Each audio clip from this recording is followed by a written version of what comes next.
This week's teardown is pretty special to me. My dad is a retired Mazda master technician, and to say that I've gained my mechanical aptitude because of him would be a gross understatement. In fact, it's all your fault, Dad, all of it. Now, I remember him working on all of these cool 80s and 90s Mazda cars and trucks that just don't exist on the streets anymore, and one of the coolest ones of those, it was the Rx-7 Turbo II from 1987 to 1990, or 91, I think. The Rx-7 Turbo II was the coolest Mazda you could buy. Now, I know you 626 Turbo owners and you 323 GTX owners will argue with me. Those are cool too. Those are the cars that I own. But the Rx-7 for me was the forbidden fruit. I wasn't allowed to have one when I was growing up, and now that I'm allowed to have one, I can't find one. I can't. Someday I'll find a nice 87 black Turbo II. Someday. Don't email me if you have one. I don't need more cars. But a few months ago, a local scrapyard was kind enough to text me that they got a 1987 Rx-7 Turbo II in that was going to the shredder. Now look, I've already had my moment. I'm past the grief. The car is long gone, but I was able to save a few things from it, like the engine, the transmission, and the complete rear subframe, most of which have found homes. But I saved the engine on the top shelf at the shop for a teardown, and I wanted to save it for some special occasion, like perhaps one of the first teardowns at my house. Now, this is not the first one, but I'm starting to sort some of these issues out that were in the last one, and hopefully they continue to get better. But this is a giant unknown lump.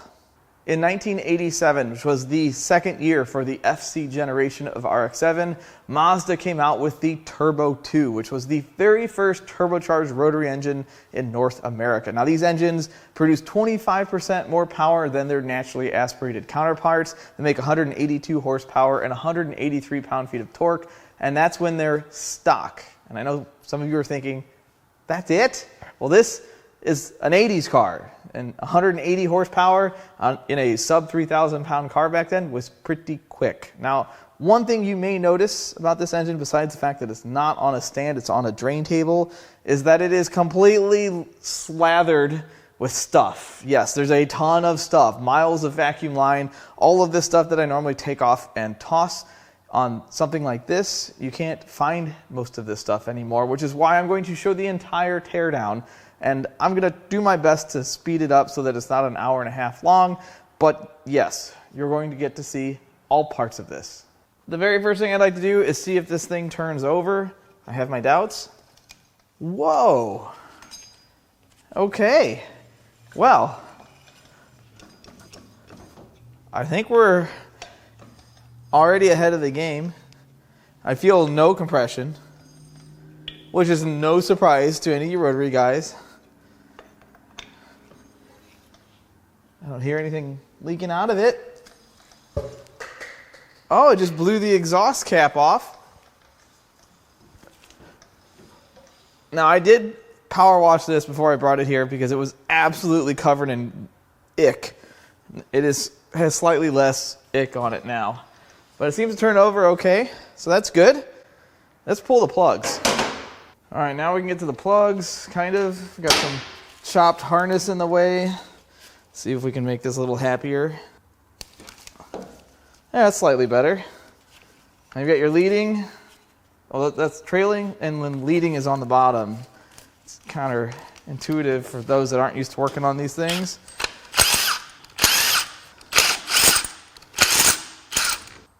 They're not very tight. So, trailing plugs look practically new. I mean, they are new. Like, new. However, the leading plugs look new plus water. This thing clearly had some moisture in it. And that's kind of concerning, because that could be disastrous for the housings and rotors. But we will see. All right, now we're going to turn it over and see if it shoots anything out of where the spark plugs were. See how it sounds.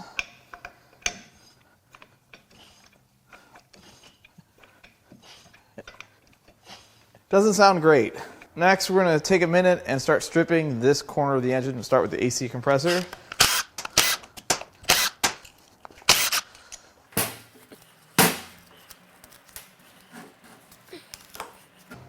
And now the power steering pump. Now we need to properly remove the V-belt.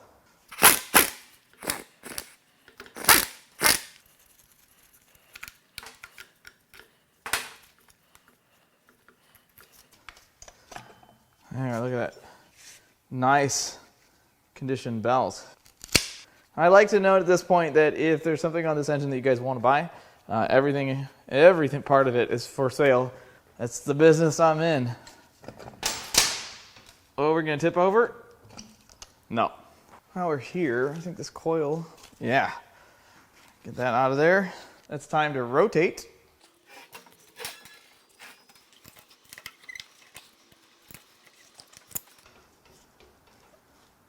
Oh, look how easy that came off.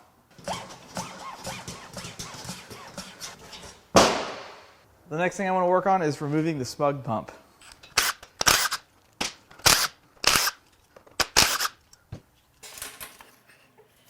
I could take the pulley off, but belt comes off perfectly just like that.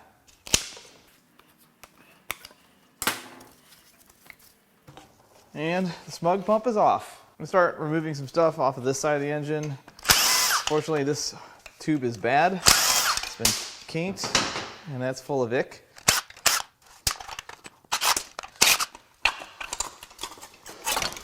And the heat shield is off the turbo. Hoses, well, that hose comes off. It's harder than a rock. So this is kind of astonishing. Look how soft this is. This has clearly been replaced. This is all really nice. That was like a big business for a while, was replacing damaged intake boots on Mazdas, and that clamp is stripped out. Let me get a 8mm on it. And the clamp has failed. Who's shocked?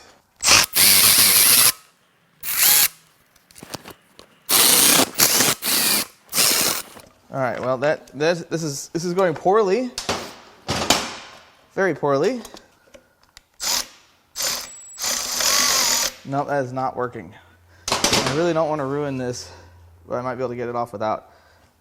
Hey, look at that. And the clamp, look how screwed up that is. Let's see what this turbo feels like. Well, it spins. Not a ton of shaft play, virtually none.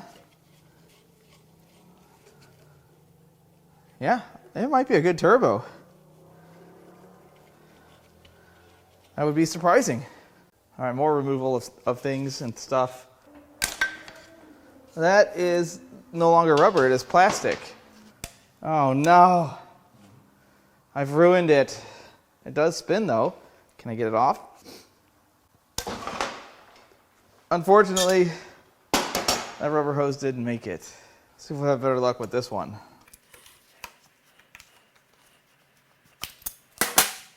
I got a tool for that. Well, you guys thought I was going to have a Sawzall? Come on. This is really crusty in ways that you can imagine. Yeah, we're going to get this off in one piece. Perfect. And now the oil drain. Or should I say oil return? Now it's high time that we spray some penetrator on different fasteners, mainly the studs that hold the turbo to the manifold, the oil feed here. Just going to load this thing up. Not that it's going to help a whole lot, but we're going to give it our bestest. See if we can get the oil feed line apart. This is going to be a real big if. Ooh, that feels bad. Real bad. But it moved. We're not in the, oh, we might be in the clear. Oh, that's great. That penetrator really works. We have one more coolant hose, which hard to tell if that's factory hose. I don't think it is. The clamps have clearly been changed, so someone's been in here. Mazda did not use this style clamp. I'm surprised I was able to get the clamp off. So these have, basically they're locks to keep these nuts from backing off from vibration and heat cycles. So we're just going to take our chisel driver here. There's one on this one, and there's one on the one behind it. This one's kind of tricky to get to, but I think we can do it. And that lock was broken, but we did it. And what's interesting is that that nut backed off anyway. It's a few threads out. So I've got a couple. I'm just gonna try and see if I can. What? I thought I was gonna have to get that thing hot. Someone's been in here. That doesn't normally happen. Now these exhaust manifolds have some good value, which is why I'm gonna be kind of careful. Oh my gosh, I can't believe it. That never happens. Of course, the ones that are up here will probably be a fight. Yeah, that one's a little, nope, we're not gonna use the hand hammer. I'm trying to retire that thing. I like to shock it with a hammer and a wrench before I knock it with something else. And there's no way that this one's, that's just loose. That's just straight up loose. This is good and bad. It's good because that means that the exhaust manifold potentially is going to be just fine. Definitely don't want to use a closed end wrench on this one. Open end all the way. Oh, don't you go locking up on me. There's two. Now I'm a little rusty here, kind of like the Chevy rocker panel. It's been a long time since I've pulled one of these turbos, and I have no idea if this just slides right off. I cannot remember. It's too far long ago.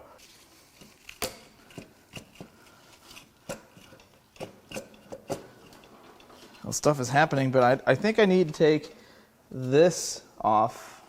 All right, before I can pull the turbo off, I need to take this off. And there's a lot to it. There's a lot of hoses and a few bolts. Let's just start zipping some stuff apart. There's no way there's only 2 bolts. I know there's more. Yep, I see a third. That pulled the stud out. I guess that's good. All right, so there's a lot more to this. Did that help in any way? All right, harness is kind of out of the way.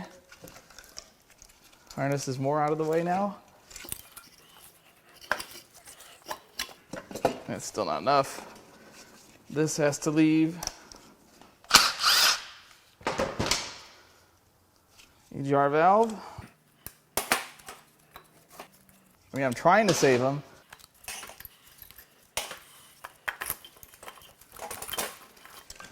Oh, that's nice and crusty, but it's off. Now the turbo should come off.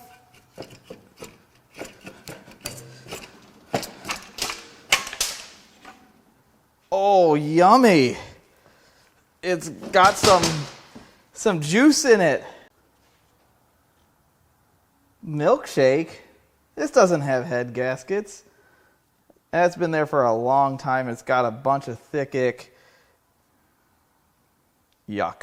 Next, we're going to spray some more penetrator on everything just to, again, give us the best chance of getting this apart without breaking a single bolt. I have my doubts, but so far it's gone pretty well. So now we need to get this heat shield off. We're going to start with taking this off. And now, I don't know if this is going to come out. I think this one will come out. Yeah. We got more though. Can we get this off? Amazing. You guys are probably mad at me because those usually break. I think I'm going to have to take the actuator off. Hopefully these don't break. Please be nice to me.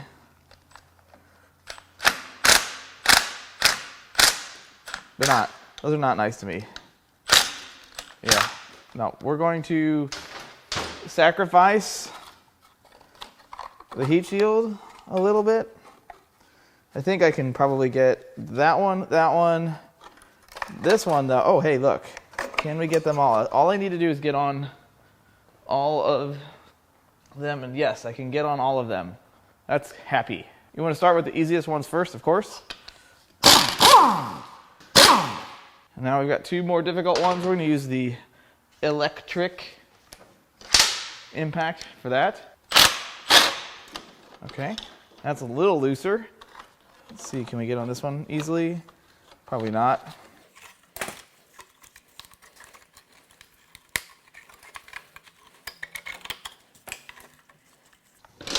This is proving slightly difficulter than I anticipated. And the reason I chose to sacrifice this heat shield is it's really rusted through in places, and that's why they're worth something, because they're usually rusted through. Oh wow, that one was loose.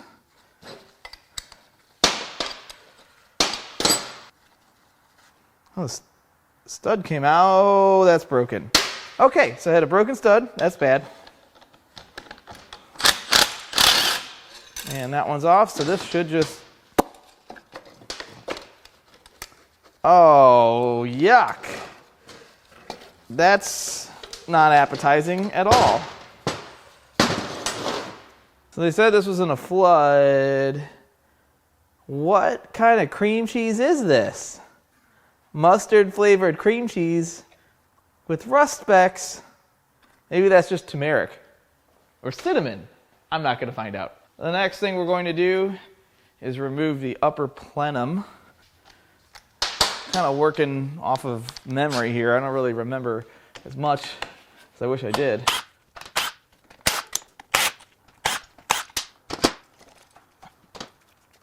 We have parts everywhere.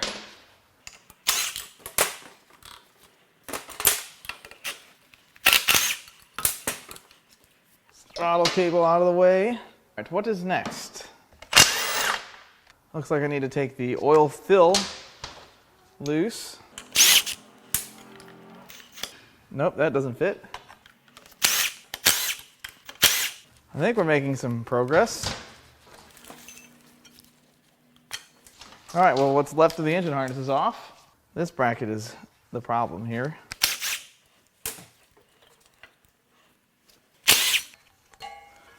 So many connectors. Oh, look at that. That's pretty looser.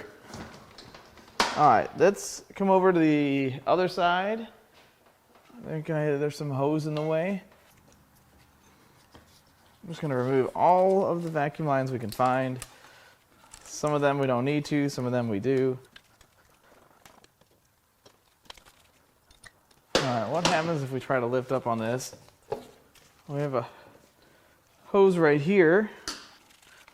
Oh, that hose has a little tear in it. Gotta be careful. Throttle cable will come with it.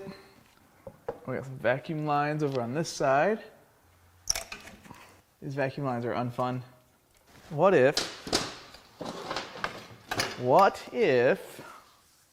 Blue just kind of that came off nice. These things crunch like old potato chips. Maybe good potato chips, I don't know. Forgot all about this.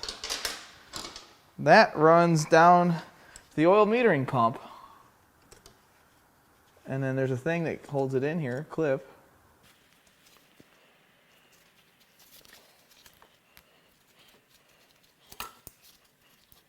Okay, that has been disconnected. We have this. We are really close to lifting this plenum. I'm trying my best to be careful with this stuff, so I don't want to break anything, even though it is super fragile. All right, what else is holding me in here? Now we have, is that a coolant hose? Sure is. Oh, we're getting pretty close. Let's see if we can roll this off the side here. Easier. Oh yes, we'll get that hose off. This is very difficult to get to. You know what we're gonna do? We're going to do the best thing possible. I did that because no one should ever reuse any of these coolant hoses. All right, next we're going to unhook the injectors, the electrical connectors on them. I think I'm going to pull these injectors with the lower manifold. No sense in pulling this apart right now, although they will likely get sold separate.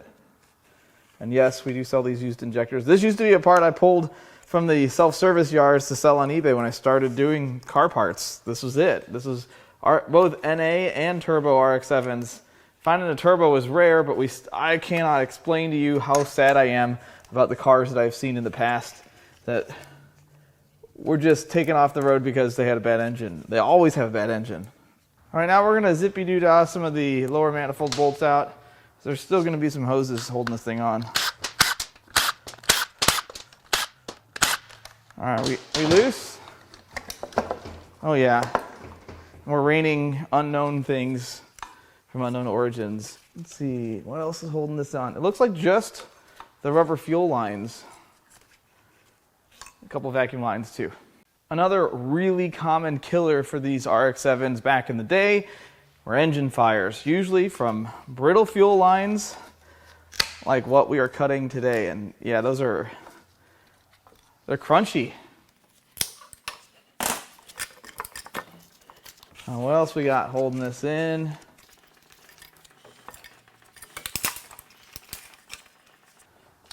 Oh, the smell that just came out of pulling this. Whoa, it's bad. I got to show you what I'm looking at. So these are coolant ports, and that one has failed tragically. This one is in even worse condition, which is amazing. And then you have this stuff in here. Why am I touching this? Feels like a rubber booger. There, I fixed it. So clearly this thing's been sitting for quite some time. Everything's super fragile.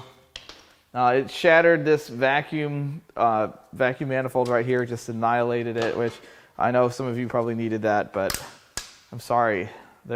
I'm sure that you can buy something that works better than this. There's still 2 more injectors on the center iron. We are getting there. One more thing to note is that this has oil injectors like all rotaries. And yes, these are broken. They break all the time. It's also another reason these things can catch on fire. And the reason I don't care that they broke is because they are super fragile. And they could have actually been broken before I even touched this. Now it's time to get the primary injectors out. I used to pull these in the self-service yards all the time and sell them as a set of 4. I believe they're 550 cc's. The old GSL-SEs had 680s. Big old injectors.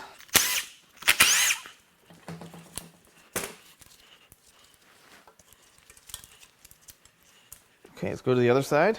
All right, let's see what it's going to take to get all this apart. There's some stuff and things.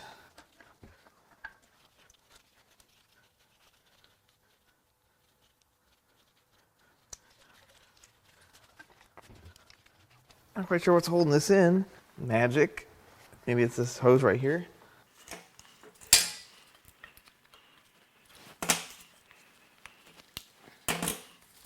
Wow.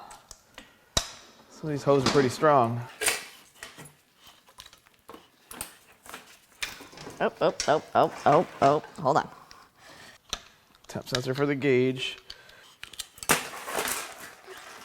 And the rat's nest, injectors, oil fill, all off in one piece. Starting to look like an engine. Kind of. I think the next thing we're going to do is remove this eccentric shaft position sensor.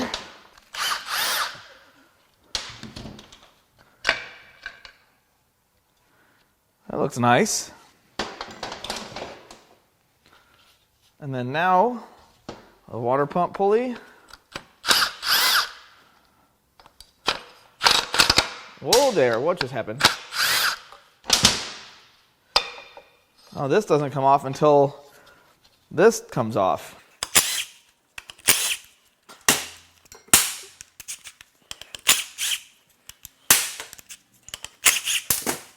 Oh, it's not that easy, is it? It's just, I might have to get the eccentric shaft. No, I don't have to do that.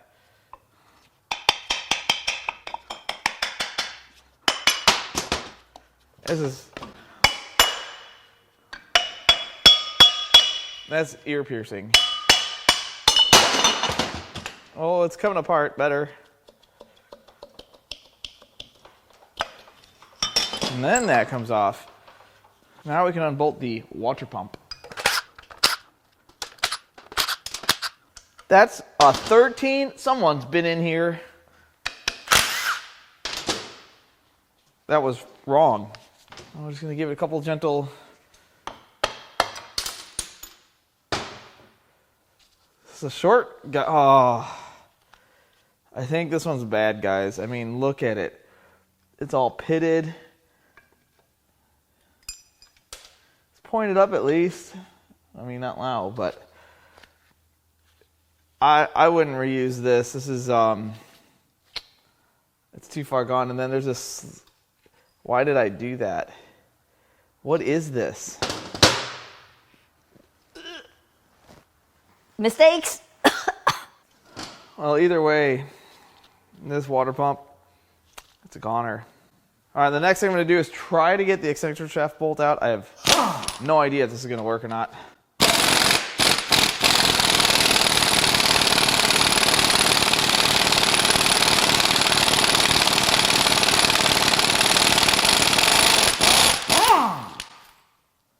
I am as surprised as you, but I think it's been apart. It's got some Loctite on it. Comes right off. All these parts seem to be in really good condition. The next thing I'm going to do is I need to remove the oil cooler lines.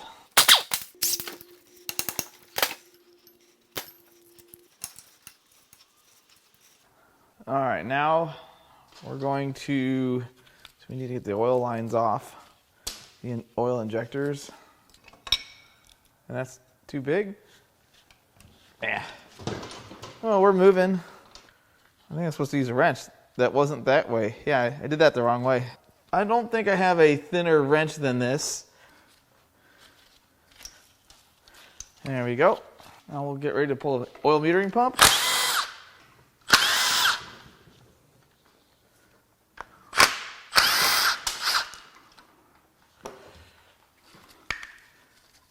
And that's off.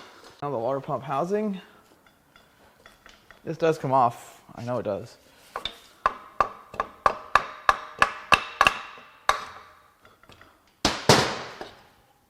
All right, now we're going to unbolt the clutch off the flywheel. Blue. See how rusty and terrible this is.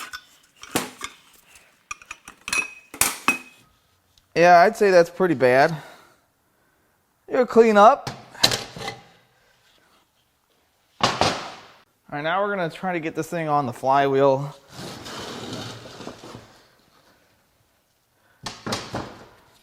So that we can get the oil pan off of it.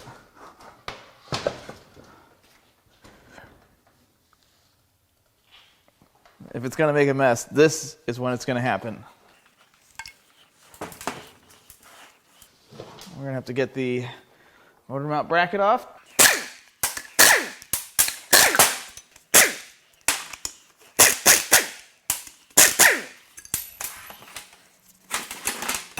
All right, now we can pull the oil pan.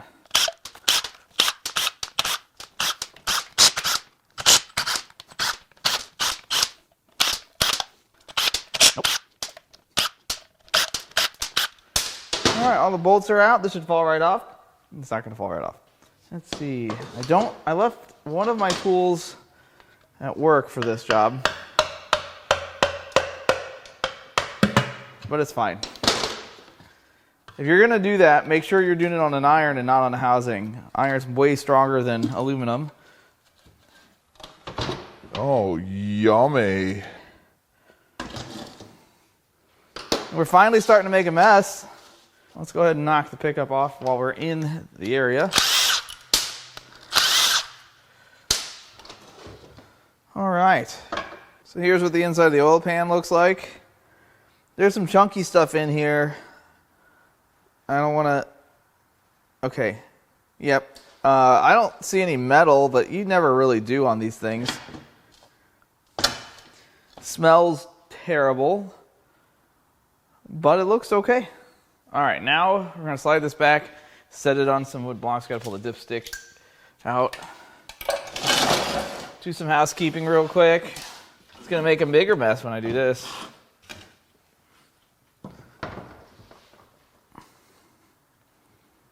Oh yeah, there's ounces of oil in this engine. I think that's pretty decent. All right, now we're gonna unbolt the front cover. I think that's gonna be it. Just gonna give it a couple light taps here. Doesn't take much.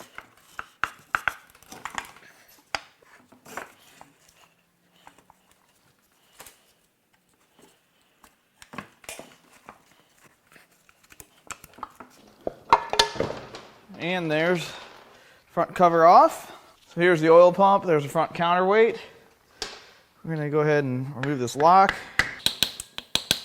Probably not the approved method, but chisel drivers will work just fine.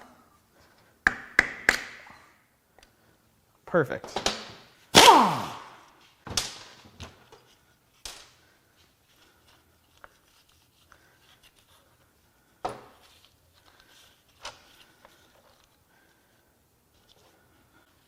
And now the oil pump.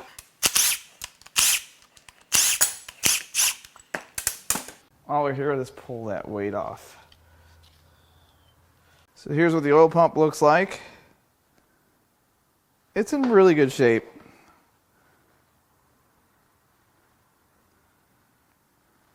A little bit of wear. It's not bad. Now it's time to get the flywheel nut off.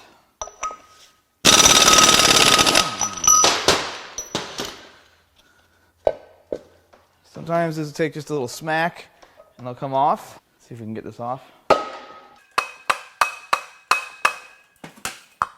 Not so much.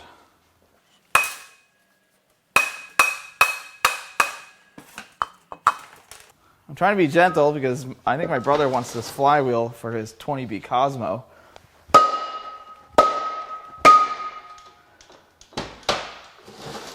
That did it.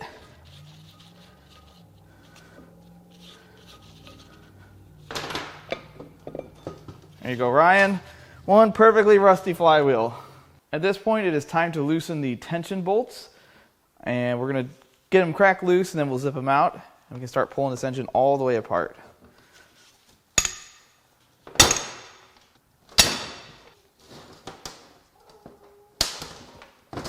That one's pretty tight.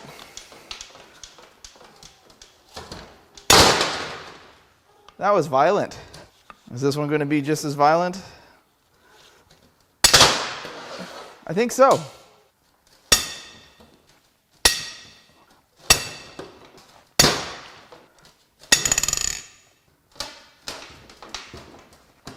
Wow.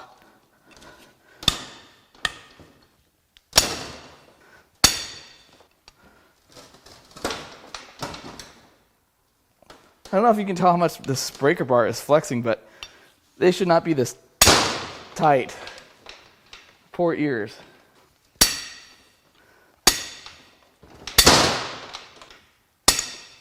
Ouch.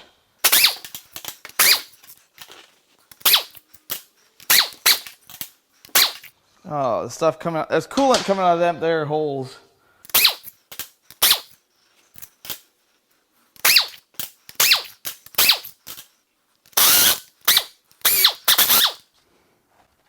Okay.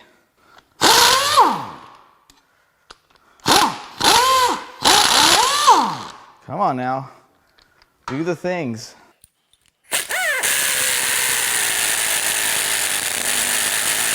This one. What in tarnation?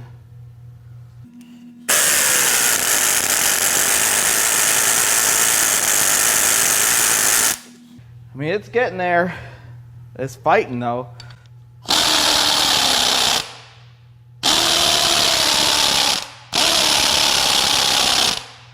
It's like a rust mine in there.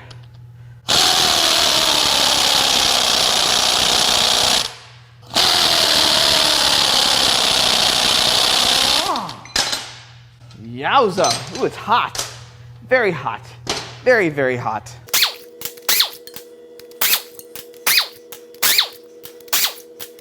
All right, let's spin it around. See if we can knock it apart one iron at a time.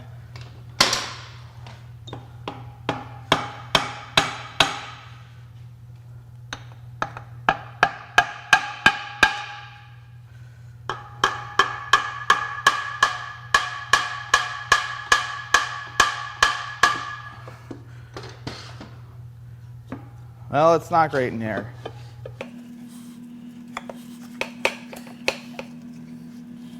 Yeah, not great at all.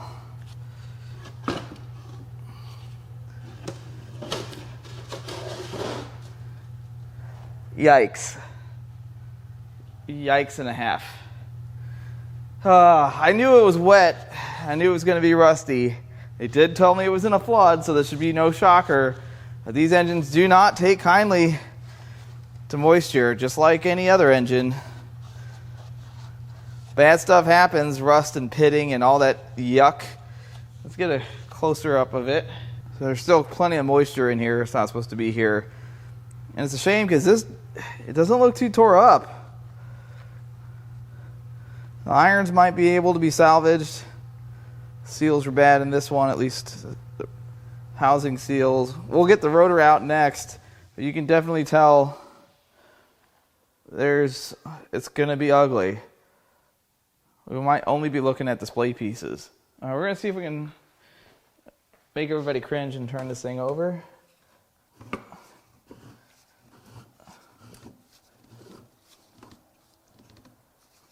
Yeah, that's it. That's where she stops. The engine's starting to come apart anyway.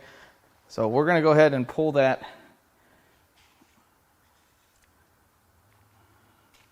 We didn't need that. We're going to go ahead and pull the rotor out. See if we can slide this thing.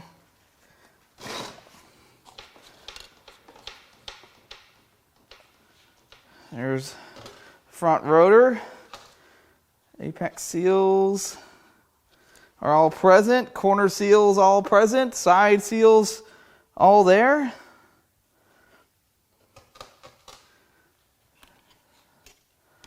If the flood is what ruined this engine, I'm going to be real sad. Really, really sad. All right, let's see if we can get this front housing off. Just going to give it a little gentle.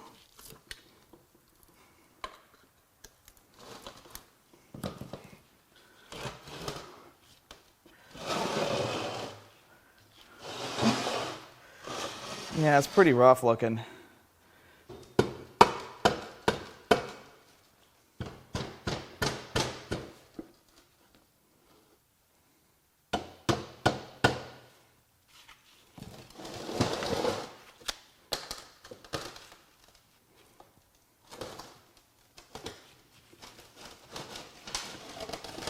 All right, we're just going to flip this around and pull this apart from the back. Slide it apart pretty easy.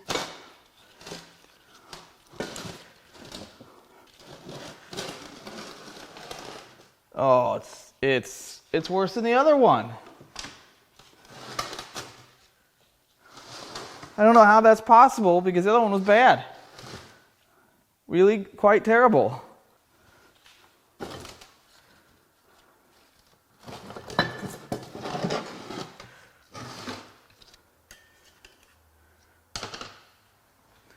This is a oily, coolanty, rusty mess.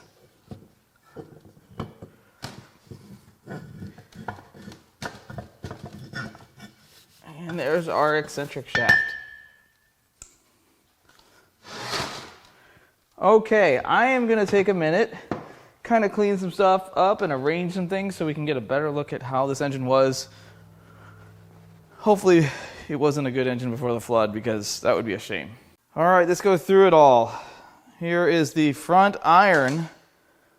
And the front iron, while it does have some pitting on it, it isn't really that bad. I didn't see any major damage to it. I think this is a reusable part. Let's go to the front rotor. Front rotor had all intact apex seals, side seals, which are these guys right here, the corner seals right here, and some of them aren't even stuck. They just come right out. The springs are in good shape. Everything looks pretty decent up here, even with the muck.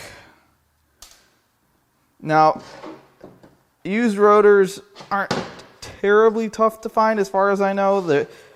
I don't know that these are the most desirable. I feel like some of the rotors are more desirable than others, but they might still clean up. Now, because the seals look to be in pretty decent shape, The surprising part is that the housings are actually really decent. Now, I'm not going to call them perfect, but they're not all grooved up like it chewed up an apex seal. There's really just average wear. I bet this rotor housing, the front of the engine still had compression with no major issues. Maybe a little tired, but not bad. Now, the middle iron. Yeah, let's lay this down so we can get a better peek at this thing. So this side, you can definitely tell it sat for a long time because you can see the imprint of, there's the corner seal, there's your side seals. This is a little more pitted here. Right there. Well, actually, that just wiped away. Forget I said that. This is actually pretty decent on this side. And let's look at the other side.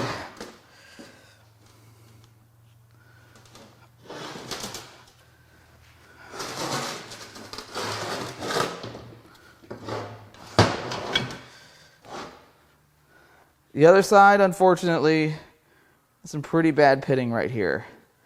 I don't know if this would clean up or not, but usually when you see rust this deep, I feel like that's done. And that's just from water sitting in it. It's not like it ejected something. I think that's going to be just a display piece. Hopefully someone can save it. Now let's go to the rear. Now I've taken the liberty of taking all the seals, all the apex seals and springs out of this rotor. Now they all look pretty decent. They're not broken or in pieces. But what I did notice is that this rotor, it is starting to come apart. I think that's unrelated to the water. I don't know, maybe it was, I don't know really what causes that. Maybe it is related to the water, but it is definitely missing material here. This is not on top. It doesn't feel like rust. The rest of this looks pretty decent. I cleaned it up a little bit. It's just that one spot that looks pretty bad. And surprisingly, the rear housing also looks pretty good. A little bit of wear right there, you can kind of see. And then there's some stuff that'll probably clean up there. And there's that mustard flavored cream cheese that we saw earlier. This side is definitely more worn, but when these things lose all compression, it's usually because they ejected something, or they have a seal that came out, or seal that's stuck in, and usually there'll be grooves down the center, or they'll start chipping away near the exhaust. And I don't see that on this. And this, unfortunately, I think this one's a goner. It's really pitted right here and right here. And there's a little bit of an impression right there. See if you can kind of see that. So I don't know that this piece is usable. The eccentric shaft looks perfect. I didn't see any flaws whatsoever.